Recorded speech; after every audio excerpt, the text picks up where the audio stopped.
Dear students, आज हम पढ़ेंगे मेमोरी को इम्प्रूव करने के या मेमोरी को सुदृढ़ करने के कुछ तरीके। अक्सर क्या होता है कि हम चीज़ें भूल जाते हैं, तो कौन से ऐसे उपाय हम कर सकते हैं जिससे हमारी मेमोरी बेटर हो जाए, बेहतर हो जाए।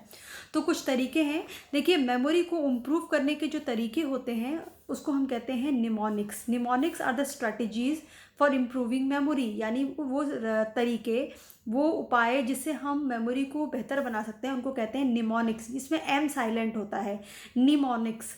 सो जो निमोनिक्स होते हैं वो दो तरीके के होते हैं। एक होता है जिसमें हम इमेजेस का यूज़ करते हैं, और एक होता है जिसमें हम चीज़ों को, यानी जो भी हम पढ़ रहे हैं आइटम्स, उसका उसका हम संगठन कैसे कर रहे हैं, उसको हम कैसे देख रहे हैं, उस पर डिपेंड करता है। देखिए, सबसे पहला हम पढ़ेंगे वो तरीके जिसमें हम इमेजेस या जिसमें हम चित्रों का इस्तेमाल करते हैं। तो सबसे पहला है इसमें the method of lossy. The method of lossy में क्या होता है, इसमें ना आप क्या करते हैं कि जो चीज़ें जहाँ रखी हैं, जो चीज़ें जहाँ होती हैं, वो जहाँ, जैसे कि मान लो कोई चीज़ किचन में रखी है, या कोई चीज़ आपके बेडरूम में बिस्तर पे रखी हुई है, कोई चीज़ टेबल के ऊपर रखी हुई, तो जो चीज़ जहाँ रखी हुई है आप उसके उस जगह के साथ ही उस चीज़ की इमेज अपने माइंड में क्रिएट कर लेते हैं। जिसका एक बहुत अच्छा मैं आपको एग्जांपल बताती हूँ कि जैसे कि मान लो आप मार्केट जा रहे हैं और आपके पेरेंट्स ने आपको बोला कि बेटा, जब मार्केट जा रहे हो तो अपने छोटे भाई के लिए एक पेंसिल ले आना, एक इरेज़र ले आना, एक उसके लिए नोटबुक ले आना, ठीक है। और हाँ, किचन में बर्तन साफ़ करने वाला वो जो भी आप यूज़ करते हैं स्क्रबर, वो ख़त्म हो गया है, ठीक है, जिससे हम बर्तन रगड़ते हैं।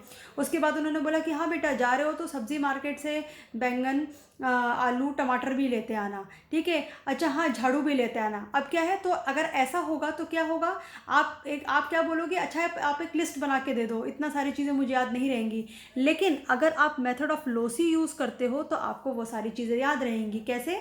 जैसे आप सोच लो कि भाई की पेंसिल, इरेज़र और नोटबुक लानी है, तो जहाँ भाई बैठ के पढ़ता है, यानी जहाँ उसका टेबल है पढ़ाई का, वहाँ आप ऐसे इमेजिन कर लो कि वहाँ एक नोटबुक रखी है, नोटबुक के ऊपर एक पेंसिल और एक इरेज़र रखा है, ठीक है। कमरे में कोने में कहीं जहाँ पे भी झाड़ू रखा है, ठीक है। किचन में है बैंगन, आलू और टमाटर एक कोने में रखे हुए हैं, ठीक है। वहीं पे उसके पास में ही बर्तन धोने वाला स्क्रबर रखा हुआ है। तो क्या है, तो आप ये सारी चीज़ें क्या कर सकते हैं, आप ये सारी चीज़ें आपको कैसे, आप कभी भी नहीं भूलेंगे अगर आप इनको क्या करेंगे, आप इनको एक चित्र के साथ आप याद कर लेंगे। तो जैसे ही आप किताब की दुकान पे जाएंगे, आपको वो टेबल पे रखा हुआ नोटबुक और उसके ऊपर इरेज़र और पेंसिल याद आ जाएगा। जैसे ही आप किचन की तरफ जाएंगे तो आपको एक टोकरी में रखी हुई बैंगन, आलू और टमाटर दिख जाएंगे, वहीं बगल में आपको बर्तन साफ करने वाला दिख जाएगा, है ना। और अगर झाड़ू की इमेज दिख जाएगी, तो ये क्या है, इससे क्या होता है, जब हम इमेजेस से याद करते हैं चीज़ों को तो हम जल्दी भूलते नहीं हैं, ठीक है।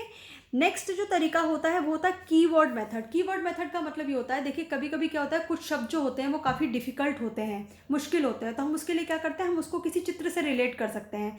जैसे अगर मैं आपको बताऊं कि स्पेनिश एक वर्ड होता है, स्पेनिश लैंग्वेज में डक जो होती है, बतख, बतख को बोलते हैं पैटो। क्या बोलते हैं, बतख को बोलते हैं पैटो।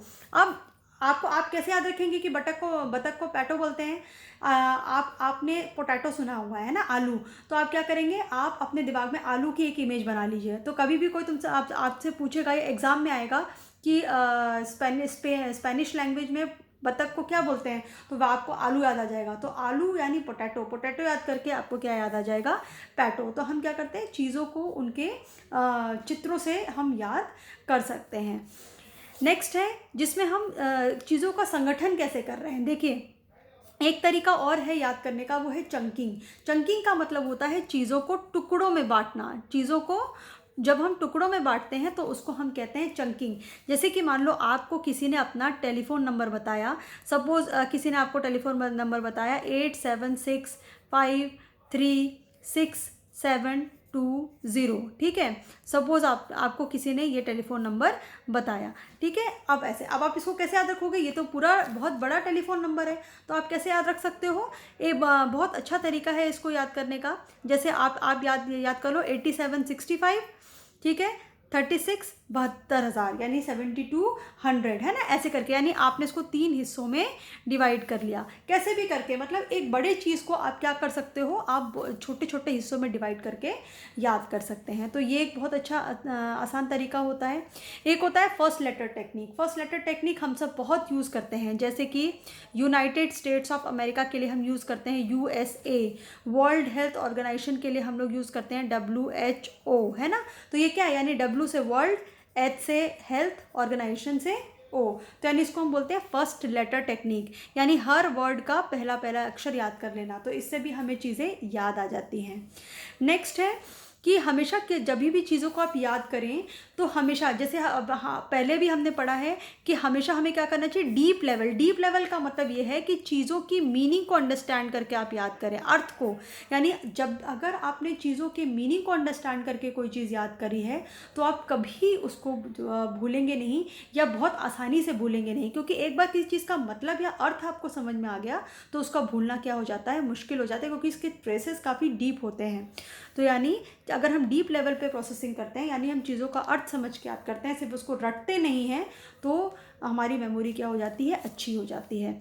नेक्स्ट है मिनिमाइज इंटरफेरेंस। जैसे हमने पहले पढ़ा था कि फॉरगेटिंग का एक रीज़न क्या है, इंटरफेरेंस, यानी आपने एक चीज़ याद की, उसके बाद आपने जो दूसरी चीज़ पढ़ ली, तो या उसके बाद एक आपने कोई चीज़ पढ़ी, उसके बाद आपने कोई दूसरा कार्य कर लिया, तो इससे क्या होगा, इससे पहले कार्य में बाधा होती है और पहली वाली चीज़ें भूल जाती हैं।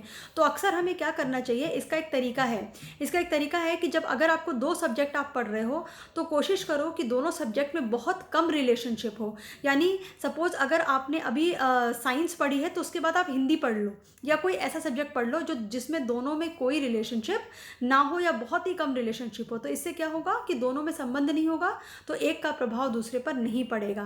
दूसरा, कभी भी पढ़ने के बाद टीवी नहीं देखनी चाहिए। क्यों? क्योंकि आपने जो कुछ भी पढ़ा है और आप तुरंत टीवी देखने बैठ गए तो क्या होगा, जो टीवी देखना है वो उसमें क्या करेगा, पुराने याद करने में बाधा उत्पन्न करेगा। नेक्स्ट है give yourself enough retrieval cues. अभी हमने क्या पढ़ा था, अगर आपको याद हो कि एक रीज़न फॉरगेटिंग का ये भी होता है कि हमें चीज़ें, जब हमें क्यूज़ या हमें हिंट्स नहीं मिलते तो हमेशा आपको क्या करना चाहिए, कोशिश करो कि हिंट से याद करो। जैसे कि जो मुश्किल चीज़ें हैं, फॉर एग्ज़ाम्पल जैसे मैंने अभी आपको एक चीज़ बताई कि सपोज़ आपको कोई कठिन स्पेलिंग याद करनी है या कुछ याद करना है। सपोज़ आपको याद करना है, एक बहुत कठिन सा शब्द होता है साइकोलॉजी में, स्किज़ोफ्रेनिया, है ना। स्किज़ोफ्रेनिया एक तरह की क्या है, बीमारी है। स्किज़ोफ्रेनिया क्या है, एक तरह की बीमारी है। तो आप क्या कर सकते हो, आप किसी ऐसे जैसे कि आपने अपनी लाइफ में कोई ऐसा कैरेक्टर देखा हो, कोई ऐसा पर्सन देखा हो जो आपको बिल्कुल अच्छा ना लगा हो, तो आप उसका नाम रख सकते हैं। आप उसका नाम क्या रख सकते हैं, आप उसका नाम स्किज़ोफ्रेनिया रख सकते हैं, है ना। या किसी हॉस्पिटल का नाम आप स्किज़ोफ्रेनिया रख सकते हैं। तो आपको क्या हो जाएगा, अगर आप उस हॉस्पिटल का नाम स्किज़ोफ्रेनिया रख देंगे तो आपको क्या होगा, जैसे ही आपको वो बीमारी याद करनी होगी तो आप क्या करेंगे, उस हॉस्पिटल का नाम याद करेंगे तो आपको वो चीज़ याद आ जाएगी, है ना। या कोई मिलती जुलती चीज़ आप याद कर सकते हैं, तो उसको हम क्या बोलते हैं, उससे भी क्या हो जाएगा, आपको क्यूज़ मिल जाते हैं। या जैसे कभी क्या होता है, आप किसी रास्ते पे जा रहे हैं और आपको याद करना है तो आप हिंट से याद करते हो ना, कि इस रास्ते में एक मंदिर है, एक यहाँ पर एक दुकान है, यहाँ पर एक कपड़े की शॉप है। तो क्या है, अगर आप अपने आप को हिंट से याद करोगे तो आपको चीज़ें जल्दी याद हो जाएंगी। एक तरीका है कि जिसको हम कहते हैं PQRST। PQRST एक बहुत अच्छा मेथड है चीज़ों को अच्छे से अपनी मेमोरी शार्प करने का, कि कभी भी जो भी चीज़ आपको याद करनी है पहले आप उसको देखो, देखने के बाद आप पहले जज करो कि जो भी चीज़ मैंने अभी देखी है इसमें क्या क्या क्वेश्चंस बन सकते हैं, फिर उसको अच्छे से पढ़ो।